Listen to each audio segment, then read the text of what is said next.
Hello everyone, అందరికీ నమస్తే. Welcome back to our channel that is Lakshmi in Telugu. ఈరోజు cooking video కాకుండా ఒక ఫ్రిడ్జ్ క్లీనింగ్ అలాగే ఫ్రిడ్జ్ ఆర్గనైజేషన్ అనేది చూపిస్తానండి. మీరు ఊహించుకున్నట్టు ఎంతో రిచ్గా అయితే ఉండదు. ఒక మిడిల్ క్లాస్ ఫ్యామిలీకి ఎంతవరకు అవసరమో అంతవరకే ఉంటుంది. సో ఇది కూడా ఒక మిడిల్ క్లాస్ ఫ్రిడ్జ్ అనమాట. సో కంటిన్యూ చేయండి.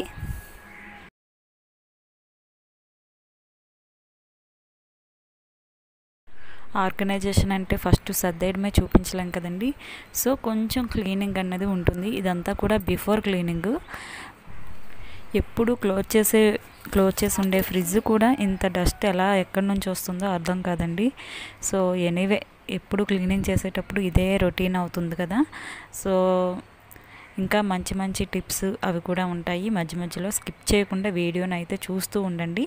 మీకు బోర్ కొట్టకుండా నేనైతే మాట్లాడుతూ ఉంటాను. సో ముందైతే ఫ్రిడ్జ్ లోపల ఉన్న ఈ ఐటమ్స్ అన్నీ కూడా తీసేసి ఒకసారి క్లీన్ చేసేసుకోవాలండి. ఇది ఫస్ట్ ఫ్రిడ్జ్ అనేది డీప్ క్లీన్ చేస్తున్నాను. ఎందుకంటే నేను చేసి చాలా ఎక్కువ టైం పట్టిందండి. ఎప్పుడు కూడా మంత్లీ వన్స్ అయినా చేసేదాన్ని. ఈసారి చాలా టైం పట్టింది. ఎందుకంటే ఆ మధ్యలో నాకు హెల్త్ బాగోపోవడం, తర్వాత హాస్పిటల్కి వెళ్ళటం, ఇదంతా చాలా జరిగాయి. సో అందువల్ల క్లీనింగ్స్ అనేవి చాలా తగ్గిందనమాట. ఇప్పుడైతే ముందు ఫ్రిడ్జ్తో స్టార్ట్ చేశాను. ఇది యాక్చువల్గా ఎప్పుడో పెట్టాల్సిన వీడియో అండి. కాకపోతే శ్రావణ మాసం స్టార్ట్ అవ్వక ముందర క్లీన్ చేసిన వీడియో. కాకపోతే ఇప్పుడు వస్తుంది. మీరు అదేమీ పట్టించుకోకుండా ఇప్పుడైతే వాచ్ చేసేసేయండి. సో ముందుగా అయితే పైన ఉన్న డస్ట్ అంతా ఇలా ఒక పెయింట్ బ్రష్ పెద్దది ఉంటుంది కదా, దాంతో ఒకసారి దులిపేస్తాను. పైన ఉన్న డస్ట్ అంతా వచ్చేస్తే తర్వాత మనం వెట్ క్లాత్తో తుడుచుకునేటప్పుడు కొంచెం ఈజీగా అవుతుంది. ఎప్పుడు కూడా మనం ఈ ఎలక్ట్రానిక్ థింగ్స్ ఏవైనా సరే క్లీనింగ్ పెట్టుకునేటప్పుడు ఫస్ట్ అయితే స్విచ్ అనేది ఆఫ్ చేయాలి. దానికి ఉన్న కనెక్షన్ అనేది తీసేయాలండి. ఫస్ట్ మెయిన్ థింగ్ అది. సో అవన్నీ తీసేసిన తర్వాత ఇక్కడ వెనకమల మనం వాటర్ అనేది ఆన్ చేస్తాం కదండి. ఆ వాటర్ తీయటం వీడియో క్లిప్ అనేది మిస్ అయింది. సో ఫోటో ఉంటే ఫోటో యాడ్ చేస్తున్నాను. ఒక చిన్న పైప్ సహాయంతో బ్యాక్ సైడ్ వాటర్ కనెక్షన్ ఉంటుంది కదా, వాటర్ స్టోరేజ్ అయ్యేది, ఆ వాటర్ అంతా కూడా అలా తీసేస్తాను అనమాట. తర్వాత దీంట్లో ఏమీ విమ్ లిక్విడ్ అటువంటివి ఏమి వేయకుండా ఒక షాంపూ వేసుకొని వాటర్లో డైల్యూట్ చేసుకొని ఇలా ఫస్ట్ అయితే ఒక వెట్ క్లాత్తో మొత్తం తుడిచేస్తాను అనమాట. ఎందుకు విమ్ జెల్ అది వేయము అంటే, ఫస్ట్ ఏంటంటే మనం అది వేస్తే ఫ్రిడ్జ్లో అదొక స్మెల్ వస్తుంది. సో అదే షాంపూ అయితే బెటర్ కొంచెం. సో ముందుగా అయితే ఈ విధంగా అంతా కూడా క్లీన్ చేస్తూ ఉంటాను. యాక్చువల్గా అంతకుముందు కూడా మనకి ఫ్రిడ్జ్ క్లీనింగ్ వీడియో అన్నది ఉంది. సో అప్పుడైతే ఎక్కువ మందికి రీచ్ అవ్వలేదు. చూడాలి ఇదైనా రీచ్ అవుతుందో లేదో. So god's grace. సాఫ్ట్గా ఉన్నంత వరకు మంచిగా క్లీన్ అయిపోతుందండి. కొన్ని కార్నర్స్ ఉంటాయి కదా, ఆ కార్నర్స్ మాత్రం ఒక చిన్న బ్రష్ సహాయంతో మనం ఇలా రుద్దుకుంటూ బ్రష్ చేస్తూ ఒకసారి క్లీన్ చేసుకుంటే ఈజీ అయిపోతుంది. చెప్పాను కదా, లాంగ్ టైం అయిపోయింది క్లీన్ చేయటం. అందువల్ల లేకపోతే ఎప్పుడు ఇంతవరకు అయ్యే వరకు ఉంచనండి నేనైతే.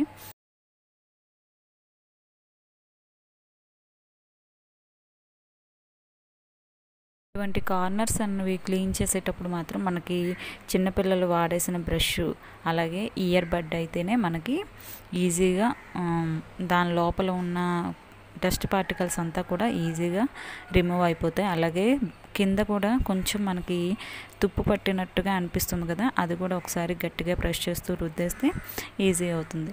ఇలా రుద్దేటప్పుడు మనం బలమంతా ఉపయోగించి బ్యాక్ సైడ్కి నొక్కేయకూడదండి. బ్యాక్ సైడ్ మనం డోర్ పట్టుకొని ఇది అవ్వాలి, లేదంటే లూజ్ అయిపోతుంది కనెక్షన్ అనేది.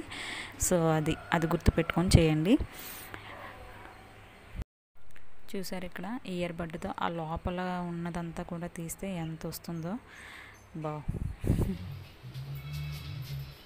అంతా క్లీన్ అయిపోయాక ఒకసారి బయట సైడ్ కూడా ఇదే వాటర్తో ఒకసారి అయితే తుడిచేస్తున్నానండి. తుడిచేసిన తర్వాత ఇంకా లాస్ట్ అండ్ ఫైనల్ ఇంకేముందంటే ఒకసారి వెట్ క్లాత్తో తుడిచేసుకుంటే, వెట్ క్లాత్ అంటున్నాను, డ్రై క్లాత్తో తుడిచేసుకోవాలి. ఇప్పటి వరకు మనం షాంపూ వాటర్లో ఈ క్లాత్ అనేది తడి చేసుకుంటూ తుడిచాం కదా, ఈసారి పొడి క్లాత్ పట్టుకొని ఒకసారి పైన అంతా ఎక్కడ కూడా వాటర్ మార్క్స్ లేకుండా తుడిచేసుకుంటే ఇంకేముందండి, మన ఫ్రిడ్జ్ శుభ్రంగా నిగనిగలాడిపోతుంది అంతే. ఇంకేముంది, ఫ్రిడ్జ్లో శుభ్రంగా ఫ్రిడ్జ్కి స్నానం చేయించేసినట్టు నిగనిగలాడిపోద్ది కదా.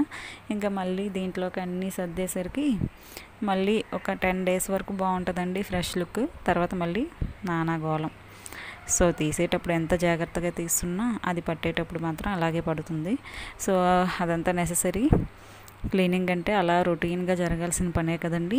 సో మిగతా ముందుగా క్లీన్ చేసుకున్న ఈ గ్లాస్ ఐటమ్స్ అన్నీ కూడా ఇలా అరేంజ్ చేసేసుకోవాలి. మొత్తం ఆరిపోయిన తర్వాత, ఆరిపోయినా సరే ఒకసారి ఈ డ్రై క్లాత్ ఒకసారి తుడుచుకుంటే ఏమైనా వాటర్ మార్క్స్ కొంచెం మచ్చలుగా పడతాయి కదా, అవనేవి పోతాయి అన్నమాట. నెక్స్ట్ దీనిలోకి షీట్స్ అనేది వెరీ ఇంపార్టెంట్ అండి. చూసారా, నేను షీట్స్ వేసి అవి కూడా అరిగిపోయినాయి. అంటే ఎక్కువగా యూజ్ చేయటం వల్ల అవి కూడా పాడైపోతాయి. అవి కానీ లేకపోతే ఈ ఎఫెక్ట్ అంతా కూడా గ్లాస్ మీద పడేది. సో ఇంతే. పైన నేను ఫ్రిడ్జ్ కవర్ అనేది ఏమీ వేయనండి. ఈ షీట్సే మిగిలితే పైన 2 అనేవి పైన వేసేస్తాను. ఎందుకంటే ఆల్రెడీ నేను నెట్ బ్యాగ్స్ కొని చాలా విసుగు వచ్చేసింది. అవి ఎందుకో వెంటనే పాడైపోయేవి. ఈసారి ఒకసారి కుట్టి చూడాలి, మిషన్ స్టిచ్చింగ్ చేస్తే ఒకసారి అవి గట్టిగా ఉంటాయేమో ట్రై చేయాలి. ట్రై చేసినప్పుడు తప్పకుండా మీకు చూపిస్తాను. ఓకే అండి. ఇంకా దీంట్లో ఇంకా శుభ్రంగా అందంగా రెడీ అయిపోయింది కదా ఫ్రిడ్జ్ అయితే. ఇంకా మనకున్న ఐటమ్స్ అన్నీ పెట్టేయాలి. సో మీరు అనుకున్నట్టు ఎక్కువేమి ఉండవు. ఒక మిడిల్ క్లాస్ ఫ్యామిలీకి ఏవైతే నీడో అవి మాత్రమే ఉంటాయి. ఫ్రిడ్జ్ క్లీనింగ్ అన్నది ఫ్రిడ్జ్ మొత్తం ఖాళీ అయిపోయిన తర్వాతే పెట్టుకోవాలండి. అంటే కూరగాయలు అయిపోయినప్పుడు, అలాగే గ్రోసరీ ఐటమ్స్ కూడా తక్కువ ఉన్నప్పుడు మనం క్లీనింగ్ అనేది పెట్టుకుంటే మన పని ఈజీ అవుతుంది. అంటే ఆ లోపల నుంచి తీసే ఐటమ్స్ అనేవి తగ్గిపోతాయి అన్నమాట. సో నేను కూడా ముందు ఫ్రిడ్జ్లో అనేవి ఐటమ్స్ అన్నీ తగ్గిపోయిన తర్వాతే ఎప్పుడు కూడా ఫ్రిడ్జ్ క్లీనింగ్ అనేది పెడతాను. అది మంత్లీనే జరుగుతుంది కాబట్టి ఓకే అనమాట. నెక్స్ట్ దీనిలోకి వెజిటేబుల్స్ అనేవి ఫ్రెష్గా తెచ్చుకొని అప్పుడు ఇంకా వేటికి వాటికి సర్దుకుంటున్నామండి. సర్దుకున్నవన్నీ చూపించలేదు. ఆల్మోస్ట్ కొంచెం కూరగాయల బ్యాగులు ఉంటే దాంట్లో వేసుకుంటారు. లేకపోతే నేనైతే కవర్స్ ఉంటాయి కదా, ఆ కవర్స్లో నేనైతే పెట్టేసుకొని ఇలా అరేంజ్ చేసేస్తాను అనమాట. అలాగే కింద ఆనియన్స్ అది వేసుకునే బాస్కెట్ ఇస్తారు కదా, ఆ బాస్కెట్లో అయితే మనం డీమార్ట్ నుంచి సరుకులు తెచ్చుకునేటప్పుడు కవర్స్ ఇస్తారు కదా, కవర్స్ ఉంటాయి కదా, ఆ కవర్స్ అయితే చాలా మందంగా గట్టిగా ఉంటాయి. వేసేటప్పుడు కూడా ట్రాన్స్పరెంట్గా కనిపిస్తాయి కాబట్టి నేనైతే వాటిని యూజ్ చేస్తాను ఎక్కడ పడేయకుండా.